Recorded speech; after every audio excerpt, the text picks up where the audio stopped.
Je me suis coupée. Croyez-moi ou non, c'est la première fois que je me coupe en un an que je fais ça.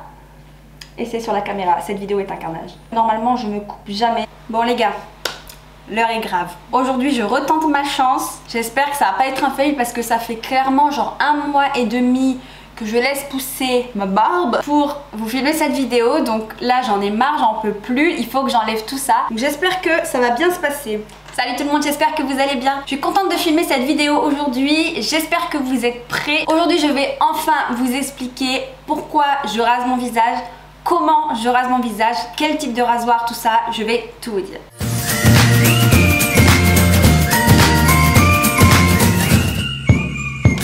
On va commencer déjà par le disclaimer. Je voudrais vraiment que tout le monde comprenne que je ne fais pas cette vidéo pour vous dire de raser votre visage, mais au contraire pour vous mettre en garde et surtout pour vous expliquer comment je le fais, parce que si jamais c'est quelque chose que vous voulez faire, il y a vraiment des étapes à suivre et il y a des règles à respecter. Soyez prudents, demandez l'autorisation et d'abord surtout posez-vous les questions, est-ce que vous ça vaut le coup que vous le fassiez? Et surtout assurez-vous d'avoir le bon type de rasoir parce que c'est pas anodin comme geste de poser un rasoir sur son visage, ça peut vraiment très mal se finir. Raser son visage, j'ai l'impression que c'est vraiment genre une tendance depuis 6 mois à peu près, tout le monde commence un peu à en parler. C'est une technique qui existe depuis des années, on n'a rien inventé.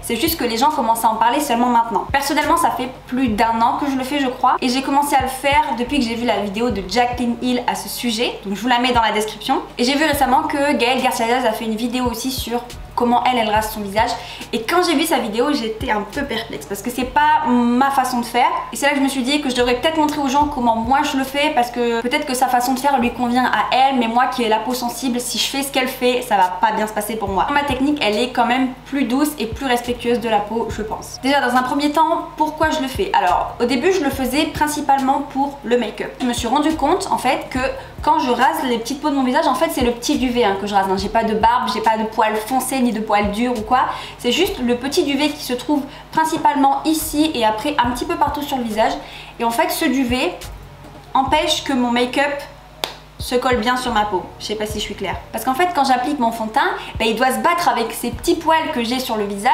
et il s'applique pas sur une couche toute lisse. Vous voyez ce que je veux dire? Genre c'est pas beau, c'est pas propre, et en plus quand tu mets de la poudre parfois ça fait ressortir tes poils que t'as ici. Bref, c'est pas beau quoi. Donc la raison pour laquelle j'ai commencé à me raser le visage c'était principalement pour le make-up, parce que je me maquille quand même assez souvent, j'adore me maquiller, j'adore faire un full face make-up, et du coup ça mettait tout le temps en valeur ce petit duvet que j'ai, et j'aimais pas ça. Et puis après à force de le faire, je me suis rendu compte que ça aidait un truc de dingue dans le processus d'exfoliation de ma peau. Je vous l'ai dit, moi j'ai la peau sèche et du coup pour bien l'entretenir, j'exfolie ma peau au minimum, au grand minimum 1 fois par semaine. Ça me permet d'enlever toutes les peaux mortes et que ma peau respire mieux et qu'elle soit mieux hydratée. Donc on va faire ça ensemble et vous allez voir que ça enlève pas uniquement le petit duvet mais aussi donc les peaux mortes, et je vous promets la première fois que j'ai fait ça, j'étais émerveillée, j'ai dit mais pourquoi personne n'en parle? C'est incroyable ce truc. Genre vraiment ta peau elle est douce, tu sens qu'elle respire, et c'est là que je me suis vraiment rendu compte à quel point mon make-up pouvait se battre avec les poils de mon visage avant de toucher vraiment ma peau et d'être sur une base toute lisse. Alors d'abord je vais vous expliquer quel type de rasoir j'utilise, parce que vous pensez peut-être que j'utilise ce genre de rasoir, genre Venus Breeze là, ça c'est mort, no way, je mets pas ça sur mon visage. Les rasoirs que j'utilise en fait c'est des rasoirs à sourcils, donc c'est des petits rasoirs comme ça. Attendez, je fais le close-up. Close-up! Ok, donc voilà, donc c'est des petits rasoirs à sourcils comme ça que je peux trouver sur Amazon. Ils sont pas chers du tout, ils sont cheap. Je vous les mets je vous mets le lien dans la description là où je les ai chopés. Vous avez 10 000 fournisseurs chinois qui vous les vendent, donc il y a plein de prix différents. Alors normalement c'est des rasoirs à usage unique, mais comme c'est juste pour faire mon visage, en vrai moi je peux l'utiliser jusqu'à 2 fois le même rasoir, parce que flemme de recommander tous les 4 matins, mais bon si j'en prends soin, que je lave et que bon je vois que la lame elle est encore efficace, je le garde. Et en fait je sais pas comment vous expliquer, mais j'avais peur en fait, j'avais peur, je vous promets la première fois que je l'ai fait, que comme je suis blonde et que mes poils sont blonds, que mes poils repoussent soit plus épais, soit plus foncés, ou pire les deux. Et pas du tout, je sais pas pourquoi, peut-être c'est parce qu'il n'y a qu'une seule lame, peut-être si j'en sais rien, l'inclinaison de la lame quand on se rase le visage avec ça, je sais pas pourquoi, mais je vous promets, mon duvet en fait c'est le même, genre c'est le même que quand j'étais petite, c'est le même en fait, il a pas bougé, ça fait plus d'un an que je me rase le visage avec ça, et il ne bouge pas en fait, il repousse toujours, mais de la même épaisseur, de la même longueur, de la même couleur, enfin voilà, il y a vraiment rien qui change. Et je suis sûre et certaine que si je m'étais rasée avec ça, aujourd'hui j'aurais une beubar mon frère.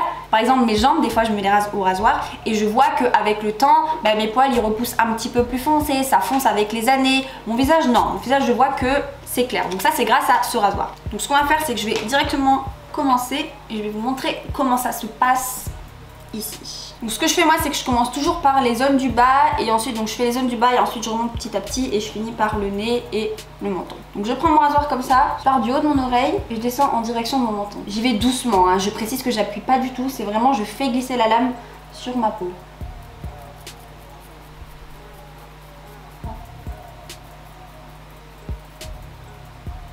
Bon voilà, je sais que c'est un peu dégueulasse mais je vais vous montrer pour que vous voyez vraiment en fait ce qu'il y a sur ma peau. Tu vois ce qui se passe là? C'est dégueulasse hein. Et ça c'est genre vraiment le premier coup de lame quoi. La première fois que je l'ai fait, j'étais tellement choquée de la quantité de poils que j'ai enlevé de mon visage. J'ai fait une petite boule de poils comme ça et j'étais là, what? C'est ça qu'il y avait sur ma peau.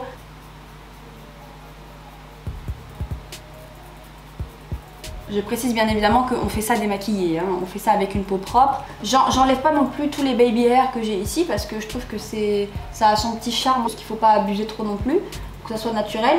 Mais je commence quand même assez haut.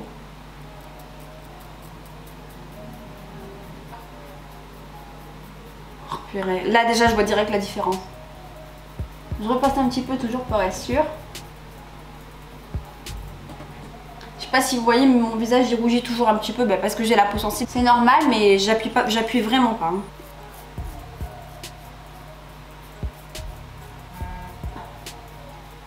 Ça m'impressionne toujours autant parce que en vrai j'attends jamais aussi longtemps avant de le faire. Je voulais vraiment attendre longtemps pour pouvoir vous le faire en vidéo. Et là on arrive dans ma zone préférée. C'est ici là, c'est là où je mets l'highlighter en fait. Et j'ai vu clairement une différence quand je mettais mon highlighter avant de raser mon visage et après raser mon visage et franchement ça n'a rien à voir, genre vraiment c'est beau, c'est lisse, j'adore et je peux plus m'en passer. Cette zone c'est hyper satisfaisant parce qu'en fait j'ai pas mal de cellules mortes, genre vraiment sur les pommettes ici et ici, des petites cellules mortes et des petits points noirs qui s'installent hyper facilement. Donc quand je fais ça, genre j'exfolie vraiment bien cette zone et c'est hyper satisfaisant. Je vous montre pas les peaux mortes parce que c'est vraiment dégueulasse mais je vous promets qu'il y en a.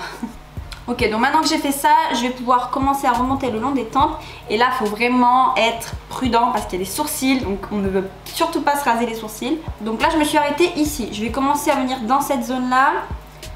Donc je pars d'en haut. Je commence toujours à ma ligne de cheveux. En fait, je veux pas commencer trop haut parce que je veux pas me raser les cheveux. Mais je veux pas commencer trop bas non plus parce qu'en fait, quand je mets mon make-up après m'être rasé le visage, si j'ai oublié des zones, ça ressort en fait, ça se voit. Donc il faut vraiment faire ça de manière Putain mais j'arrive pas à en faire une aujourd'hui.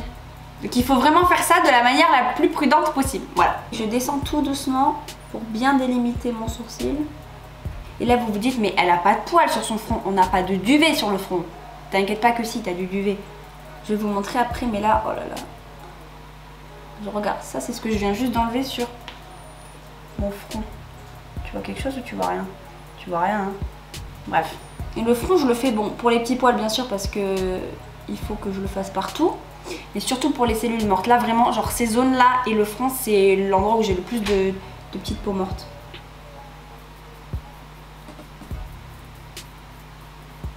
Quand j'arrive près de mon sourcil je précise que ma lame elle est limite à plat sur mon front. Hein. Surtout pas comme ça parce que si je fais ça et ça c'est sûr que je vais me couper. Donc maintenant que j'ai rejoint on va dire cette zone là, je vais faire entre mes sourcils. Donc là pareil je suis hyper prudente. Mes sourcils c'est pas grave si je laisse un tout petit peu devant parce qu'au pire ça remplira la tête du sourcil. Mais je veux surtout pas aller trop loin, je préfère vraiment en laisser et au pire venir retoucher après ou enlever avec ma pince à épiler que d'aller trop loin quoi. Je passe toujours en dessous de mes sourcils parce que je précise que mes sourcils il n'y a que moi qui y touche parce que ça a été un long voyage, mes sourcils c'est très compliqué comme histoire, je vous en ferai sûrement une vidéo plus tard. Mais en gros j'ai les sourcils blonds mais j'ai aussi certains poils qui sont plus foncés que d'autres. Donc du coup de loin mes sourcils au naturel on dirait qu'il y a des trous dans mon sourcil. Alors c'est juste qu'il y a des poils mais qui sont extrêmement clairs. Donc j'ai fait du microblading il y a 2 ans pour remplir un petit peu. Aujourd'hui ça se voit parce que la couleur en dessous elle tourne un petit peu au marron clair et tout. Donc j'ai décidé de ne pas faire la retouche pour pas empirer les choses. Donc je laisse ça tel quel. Mais du coup je sais la ligne de sourcil que je veux. Je sais comment faire. Mais du coup je préfère vraiment y toucher moi-même et je veux plus aller me faire teindre les sourcils, me faire épiler les sourcils par quelqu'un d'autre parce que voilà, je sais ce qui me va, je sais la forme que je veux, donc il n'y a que moi qui y touche. Donc du coup cette zone en dessous je la fais tout le temps à la pince à épiler. Et de temps en temps, donc quand je me rase le visage, je passe avec le petit rasoir parce que j'enlève pas toujours tout, dont les petits poils qui sont blonds très clairs, donc qu'on voit pas de couleur. Mais du coup quand je me maquille, quand je fais de l'eyeshadow, ben c'est pas, on les voit en fait, ils ressortent, c'est pas joli et ça m'empêche de bien estomper. Donc du coup avec mon petit rasoir je passe tout doucement, parce que là c'est la paupière, la peau est vraiment très fine, on est vraiment prudent.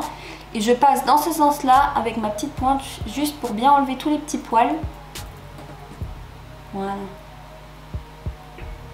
Maintenant on peut passer à la zone centrale de mon visage, dont le nez. Le nez, je vais être très prudente. Depuis que je me suis fait opérer du nez, je suis hyper prudente avec le nez, donc j'y vais beaucoup plus doucement qu'avant. Je vais commencer par les côtés du nez. Donc ce que je fais tout simplement, c'est que je tire ma peau déjà pour pas qu'il y ait de creux, pour pas que je risque de me blesser. Je tire ma pommette comme ça, je pose mon rasoir sur l'arête de mon nez et je vais revenir tout doucement vers le devant.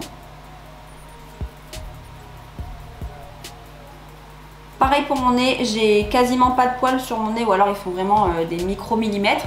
Mais c'est vraiment pour le processus d'exfoliation, pour les points noirs, pour les cellules mortes. Enfin voilà, ça me permet vraiment de désincruster ma peau quoi. Et je vous promets, la façon dont mon fond de teint s'applique sur mon nez après que j'ai fait ça, c'est un bonheur. Genre on dirait que j'ai plus de pores. Genre vraiment c'est resserré, c'est trop beau, c'est parfait genre. Et là c'est la partie la plus sensible on va dire de l'opération. C'est l'arête du nez. Là j'y vais vraiment doucement. Mon nez est toujours sensible et puis le nez c'est pas 100% droit, tu sais, t'as un os là et tout, donc il y a des bosses machin. Donc j'y vais vraiment doucement pour pas me faire mal.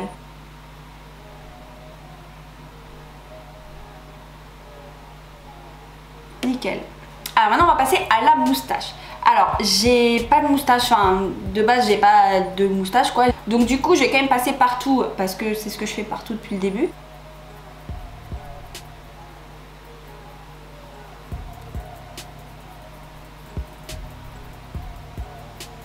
Quand je fais mon nez et quand je fais mon menton, je pense à souvent passer un petit coup avec mon petit sopalin là. Je passe souvent un petit coup sur mon rasoir pour bien enlever les peaux mortes et que mon rasoir soit toujours efficace. Voilà, donc là j'ai fini. Alors comme vous voyez, donc il y a les petites rougeurs que j'ai de base qui ressortent un petit peu plus parce que forcément j'y ai touché. Mais voilà, globalement ça me prend 10 minutes. Là ça m'a pris un petit peu plus de temps parce que je l'ai fait en vidéo. Mais en vrai ça me prend genre 10 minutes, pas plus quoi. Je vais pas trop insister non plus. Et ensuite ce que je fais à chaque fois après m'être rasé le visage, c'est que je vais me nettoyer le visage. Et ensuite je mets un petit peu de toner. J'ai vraiment enlevé les poils, enlevé mes peaux mortes. Mais il y en a encore un petit peu qui traînent sur mon visage, qui sont détachés mais qui sont restés collés. Je la nettoie bien, je mets mon toner et ensuite je l'hydrate. Voilà tout le monde, cette vidéo est terminée. S'il vous plaît, faites attention si jamais vous décidez vous aussi de vous raser le visage. Écoutez bien mes conseils, renseignez-vous, faites bien attention. Vous l'avez vu au début de la vidéo, voilà, la dernière fois que j'ai essayé de le faire, je me suis coupée. Donc voilà, faut vraiment faire gaffe. Merci d'avoir regardé cette vidéo jusqu'au bout. Je vous fais plein de bisous. Pensez à mettre un petit pouce avant de partir. Et je vous dis à bientôt dans une prochaine vidéo. Ciao!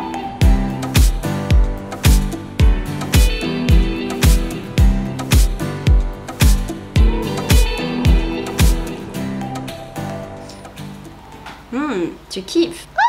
On